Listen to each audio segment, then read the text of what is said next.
Thank you, Mr. Deputy Presiding Officer, for the opportunity to also contribute to this debate in what is also my maiden contribution to this honorable House.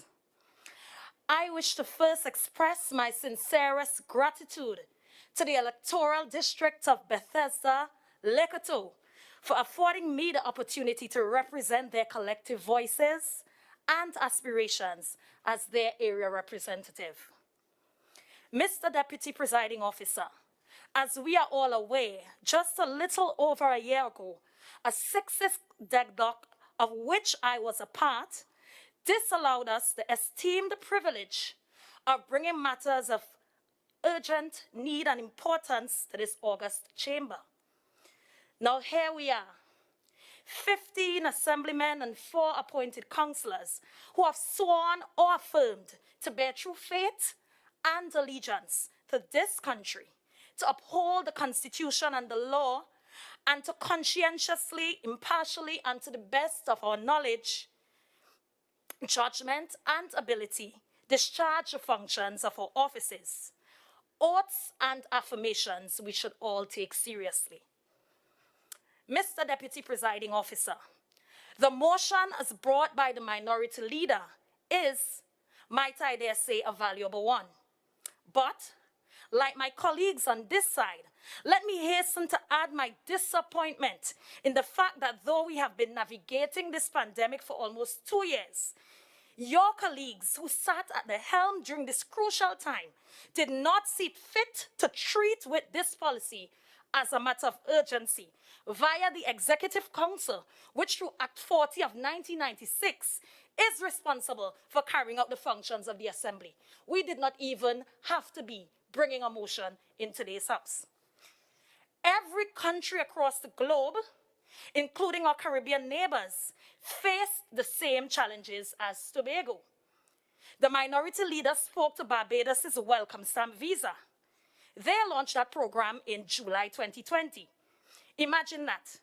And today the Minority Council brings excuses for why, in over a year, the previous administration couldn't come up with a proper and coherent remote work policy. These lethargic claims of various attempts of an introduction of the policy by his colleagues is endemic of their lack of political will. The shortcoming which has caused right-thinking Tobagonians to replace them with a team that will, by no doubt, finally get the job done. During the COVID-19 pandemic, this country, like many others across the globe, enacted stay-at-home policies to prevent the spread of the virus. Although these have been lifted to some degree as we attempt to return to a place of normalcy, we must still make a decision on which categories of workers in our space can continue to work from home, and, as we agree, build on a policy for our remote workforce. Although many may question why support a motion that a previous administration did not hold as priority during their tenure, this administration has chosen to demonstrate true leadership by anticipating what may happen in the future. Because even though the world is gradually opening up, as several pronouncements by our very own Prime Minister indicates, in the case of any future crises of epic proportions, this policy document will ensure that we are prepared. Before any such policy is enacted, however, it would be instructive to review the many benefits of working from home as the recent lockdown measures were brought to the fore. These include increased productivity and efficiency as employees are less distracted and less stressed. Remote workers also experience less challenges related to commuting to work, and this also boosts their morale.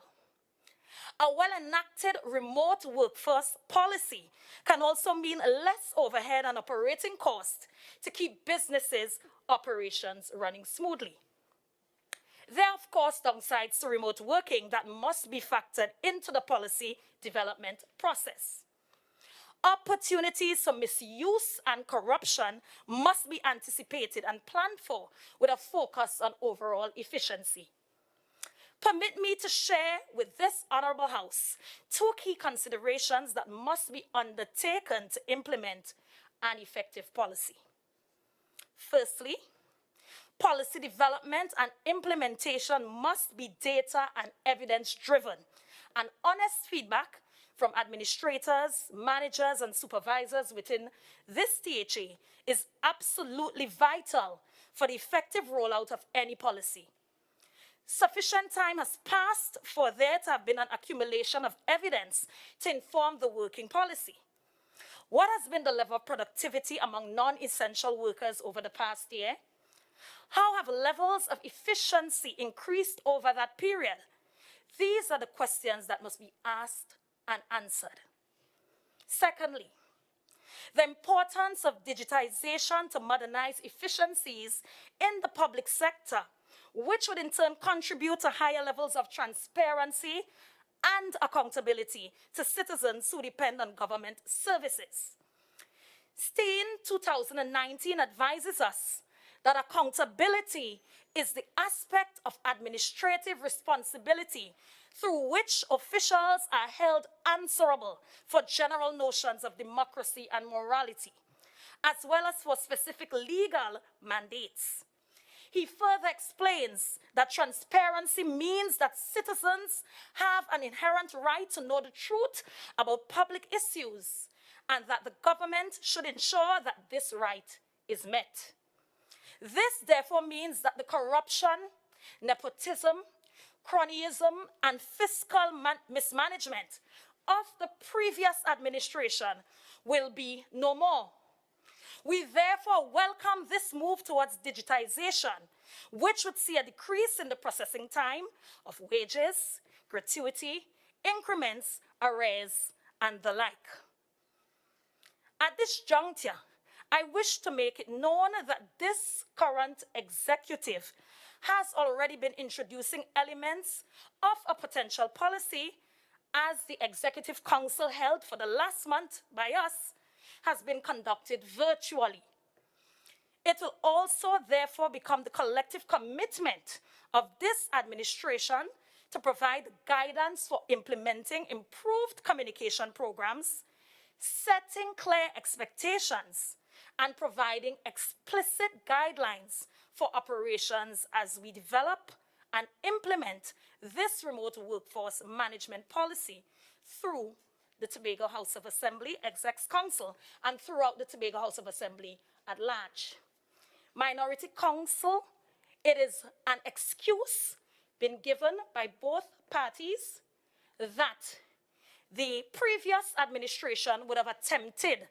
The Executive Council gives all right to take these attempts all the way to policy. And so bringing a motion today, your very first motion, commendable, but the motion should have come from this side because we want the outside looking on at that lack of political will, and now we're here to do something about it.